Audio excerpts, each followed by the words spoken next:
Good tactical morning. I am a tactical laptop bag, and today marks the 14th week of development in Tactical Airsoft Training Simulator. So what do I have for you guys this week? I have a lot of stuff. Well, not a lot of stuff, more of a lot of changes planned and coming and all that good stuff after the almost 2-month break that I took. Wonderful break. I definitely needed it. And then unfortunately with COVID-19 happening and I'm in quarantine for the next 2 months again, I've had so much time to get everything together and oh my gosh, and just do things. And also I'm thanks to this quarantine, my robotics team and I have been closer than ever. Or my robotics team is just close. It's great. It's great. I'm loving this quarantine, honestly. I'm also hating it, but I love it more than I hate it, I think. But so yeah, I did not expect to have like as less time as I did to work on TATS. I thought I would have a lot more, and well, I I didn't because being in college, you still have to do schoolwork, even though the quarantine and everyone's like, oh, guess what? We're not doing school anymore because public school systems. Yeah, college is not like that. Fortunately, yet unfortunately, I kind of enjoy learning still and having my brain occupied, which is kind of why I enjoy this so much. Um, so anyway, I'm going to go ahead and jump in with the first change I have made. It took me so long to fix this. It was stupid. It was like build issues on my desktop that's behind me. And I finally got it to fix. This TATS now runs with the IL2CPP scripting backend rather than the mono scripting backend. And that's all a bunch of nerd language to you. I'm going to give a brief explanation on it if my mouth can function. So the main difference is mono uses what's called just-in-time compilation, which is where it compiles scripts as it needs them, rather than does ahead-of-time compilation, which is what IL2CPP is, which it compiles all of the scripts during build time. The big advantage of IL2CPP is speed, because all your scripts are compiled. You're not compiling scripts in runtime. You already have them compiled, so you can just go with it, and it makes a lot of things faster. So TATS will now run quite a bit faster after this build. The only downside to this is a couple of .NET features, which are like scripting features, won't be available, but they're like super rare and I don't use them, so I went ahead and made the switch, which I had planned to do from the very beginning, but had build issues on my desktop, which I finally fixed, thank heavens. Yeah, that's pretty much the differences. Yeah, I'm going to go ahead and go into actual features that you guys might actually care about. Alright, I'm going to go ahead and turn off the camera to show you guys the feature that you all saw last week, and that is the Force. So basically, the Force is a energy that binds us together. No, I'm kidding. So basically, all you have to do is just kind of point with your hand open. So like it kind of goes off your index finger, and you just close your hand or pick up how you normally would pick up an object, and it just floats to your hand and you pick it up. Yeah, it's pretty. It feels pretty nice. It's really hard to choose which one it is within a group. Like you can see, I'm trying to choose. There we go, that guy. Mainly because the angle is really, really incorrect for this guy, like that. What? Yeah, I still have some tweaking to do.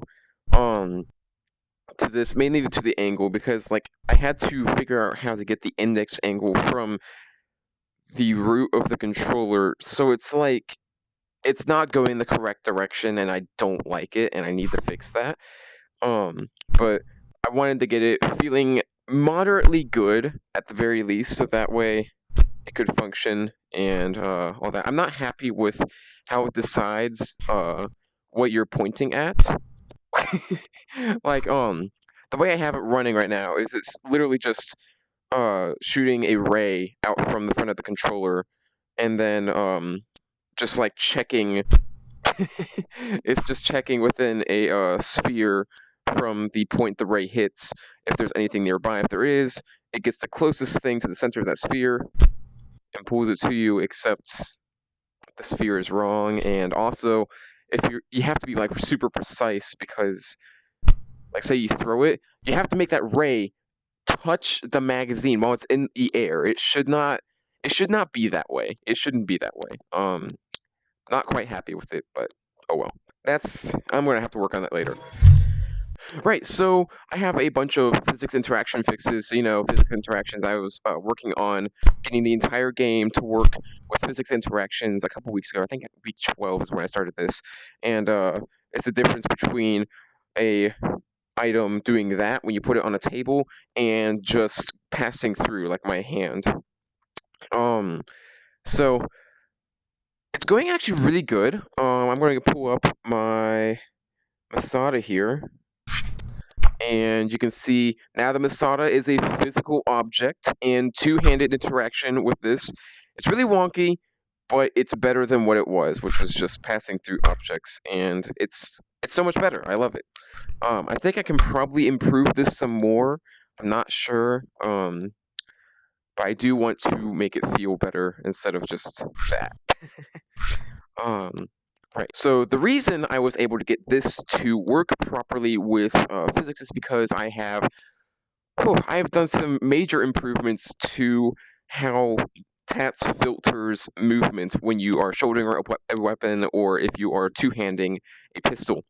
So beforehand, what I was doing was really crude. It was literally taking the velocity that was being set from how it's moving around and just decreasing it.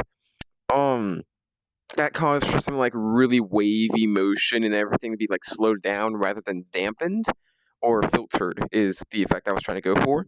And so I had to modify the actual hand code in order to get this to function correctly. I had to basically modify where it thinks the gun is whenever you're telling it to dampen the motion. So I'm going to go ahead and two-hand it and shoulder it. And you can see it's got some drift. I probably need to decrease that a little bit more. But it's going to be, the drift is going to be dependent on your frame rate. So like if you have 144 hertz refresh rate for a Valve Index headset, then you will notice the filtering, actually it might be worse. But it should feel relatively the same for each frame rate difference, depending on what your refresh rate is. I'm saving it for an index headset, so I'll be able to test that later. I may remove that feature. I may just keep it at 10 frames, but I don't know. Theoretically, it made sense in my brain. But you can see moving up and down is filtered now. This was originally not filtered. It was just a weird issue that just wouldn't work. And now it is properly filtered. And also, the rotation is unfortunately still using the same crude method because you can't exactly take the average of a quaternion, which is what rotations work on, and trying to average out the vector of a rotation causes some really weird behavior in which sometimes it will always just like do this and then snap back to where you were, which is not ideal. So I'm still using the crude method of just decreasing the velocity there, but it is a much less drastic decrease in velocity. So it's fairly not noticeable, and it's also a lot easier to steady this gun and move the gun quickly between two different points. So that is the dampening. I should also show you with the pistol because the pistol is what took the biggest hit to this. It feels so much better to actually do this because now I feel like I can actually react in the reaction scene properly with this pistol. And you may have seen the bug that just surfaced. That right there. That is because it's not using the hand's filtered position, and I need to make it do that. Either that, or I need to change entirely how you do two-handed gripping, which I might do. I have a lot of things I need to change. Right, so the keen-eyed viewers for you out there might have noticed when I pulled up the spawn menu, if my index finger will behave properly, the CIMA M870 is now gray, which is indicating that it's a menu. If you go there, you'll see there's now a chopped and a folding stock version of the CIMA M870. I'm going to spawn an infinite shell real quick. B2. Grab this guy. Grab grab this guy. You might have, yeah, the stock folds, and the way it does that is you just grab over like the hinge there. It's the crudest thing ever. Um, I was trying to get it to like, you would actually grab the end and then fold it over, but there's so much math, and I was like, I don't need to focus so heavily on this right now, this early in development. And so I just took a Pavlov style to how the stock is folded, which is just instant. So yeah, there's that, and it's just like your standard SEMA M870. Only difference is you have a stock and it has the new filtering because it is a physics object. Only issue is the stock is super far back, so you have to hold it forward quite a bit in order to get proper shoulder filtering. Oh, there we go. So yeah, it looks so nice with the stock folded up like this. I just love it. Right, that's basically all of the fancy features that I have for this week's build. I have lots of ideas. Let me actually pull up the camera for you guys, where I can like talk to you. So, one other thing I fixed before I forget. It's going to be a lot easier for you Vive One's users to hold the radio and actually interact with it, because the pinch pose now has this big gap between the wrist and the fingers. I'm still trying to improve it because I still want the hand to be in contact with it while still making it really easy to interact with the radio. And I'm trying to find out different ways to do that, and they're not working so far. So I will have that fixed up. Right, so what do I have planned for next week? I have some good plans for next week. I'm kind of excited right now. I there's a lot of quality of life improvements and stuff that are missing from TATS. A lot of this is inspired from games I've recently gotten for VR. I finally got Beat Saber, which is something I've needed for a while. I finally got Pavlov, and I also now have Half-Life Alyx installed, and I've been playing it. Holy crap, is it a good game? You've got to get it if you have VR. It's a must-have. All the different systems I saw in that game have inspired a lot of changes for next week, and because they're just so good, and I can't believe I haven't thought of these. Right, so first thing is better snap turn, because right now the snap turn is kind of garbage. If I'm standing in front of my play space all the way up here, and I snap turn to the right, I rotated away from that point that was over there, and I'm in the same spot of my play space in virtual space. That makes sense. I need to just fix snap turn, because like if you're not in the center of your room when you snap turn, you're not going to be in the same position when you rotate, if that makes sense. The other thing is, this is very Pavlov inspired. When you look down at your vest, I will have it so that the vest does not rotate with your head, because I know that like trying to like reach into your hip and like look down and then turn your head, the vest follows the rotation of your head, so you look down and turn your head to try to grab your pistol, and you're doing one of these, and it's kind of comical. But if I take the Pavlov approach, which is don't rotate while I'm looking down at my vest, then it'll be really nice. And I will also probably be getting better controls for the vending machine, because let's be honest, this is hilarious. It sucks. Like, you've noticed that the entire time I've been using this guy to spawn everything, except for when I need a golden magazine, which is from the vending machine.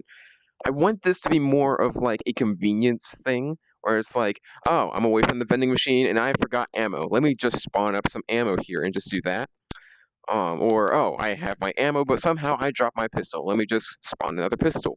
I probably should take a different approach to the radio spawning. Maybe I should just have it spawn ammo. I may end up. I don't want to scrap the vending machine because it's too perfect. I want to keep the vending machine at least. So I may have to delete some functionality out of the radio spawning, which is very nice, but I'm going to be very sad to see it go. So yeah, that is all I have planned for next week. I forgot to show you something really fun I did with the IREX, the 1911. So, when you're shooting a green gas pistol, or a gas blowback pistol, I should say, it's not like your hand stays perfectly still when you fire it, but it's not like you have a ton of recoil either. It's more like your hand just jiggles, but you're in full control of the gun still. So what I have done is done something really simple, and that still makes the game feel really nice. Might be able to barely see it. You'll easily be able to see it with two hands. But you can see that the slide now affects my hand movement, but it doesn't affect it to the point where it would actually screw up my aim. It just kind of jiggles my hand and brings it back to originally where it was. Yeah, it was pretty simple. It was just adding a force to the end of the slide, and that was it. That's about all I have for you guys. I hope you enjoyed, and I will see you guys next week for sure. Happy shooting. Marks the 14th week of, oh my gosh. Good tactical morning. What was my index doing? Marks the 14th. I cannot. This thing. Okay. Marks the 14th. Okay. I can do this. This is fine. Okay.